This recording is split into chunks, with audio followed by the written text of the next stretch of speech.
A obra nasceu da colaboração entre Jung e sua secretária e colega, Aniela Jaffe.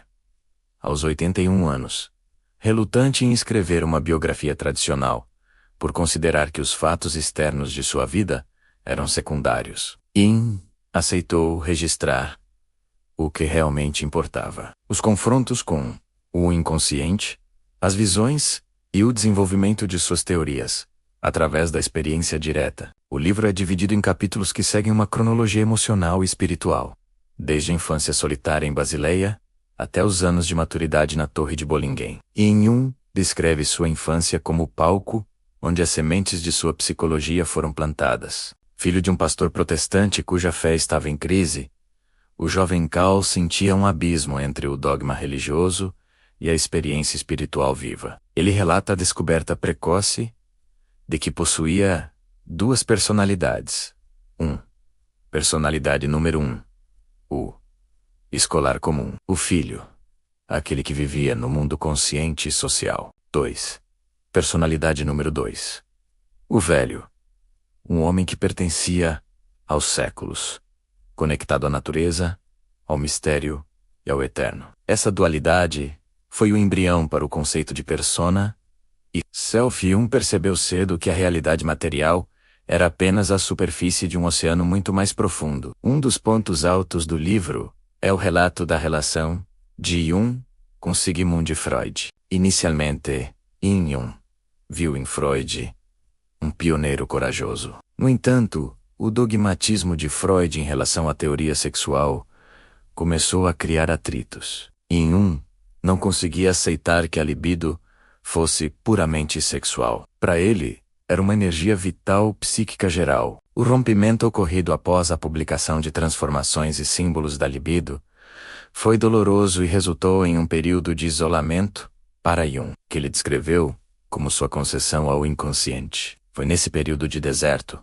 que ele começou a escrever o famoso Livro Vermelho. O diferencial de memória, sonhos e reflexões é a descrição vívida de como Jung descobriu os arquétipos. Ele percebeu que certos símbolos e mitos apareciam nos sonhos de seus pacientes e nos seus próprios, sem que eles tivessem qualquer conhecimento prévio sobre tais mitos. Isso o levou à conclusão de que existe uma camada da mente que compartilhamos com toda a humanidade: o inconsciente coletivo, a sombra, a parte de nós que negamos, anima e animus, o elemento feminino no homem e o masculino na mulher, o self, o arquétipo da totalidade e o centro da psique. Jung dedica capítulos fascinantes às suas viagens ao norte da África, ao Novo México, com os índios Pueblo e a Índia.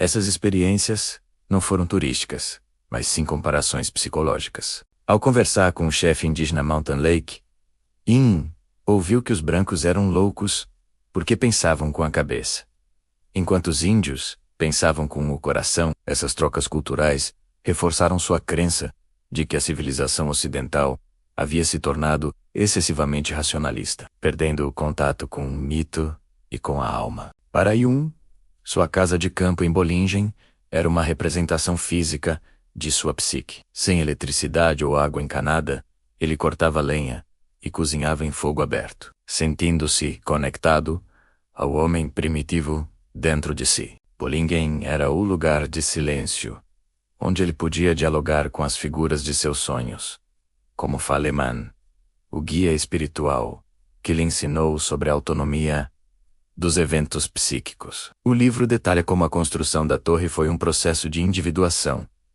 o caminho para se tornar quem você realmente é, integrando os opostos. Nos capítulos finais, Jung aborda temas metafísicos com uma honestidade rara para um cientista. Após sofrer um infarto em 1944, ele teve uma experiência de quase morte.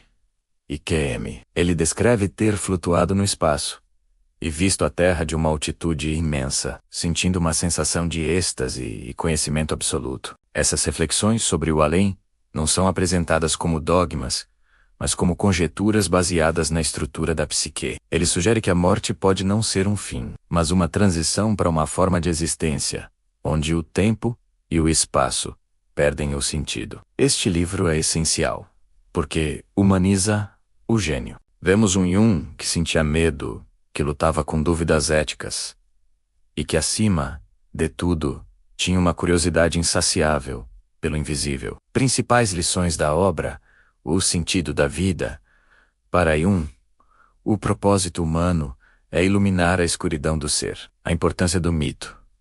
Sem um mito pessoal ou coletivo, o ser humano adoece em um vazio existencial. A unidade. No final da vida, Jung via a psique e a matéria como dois aspectos de uma mesma realidade. Anius Mundus, memórias, sonhos e reflexões.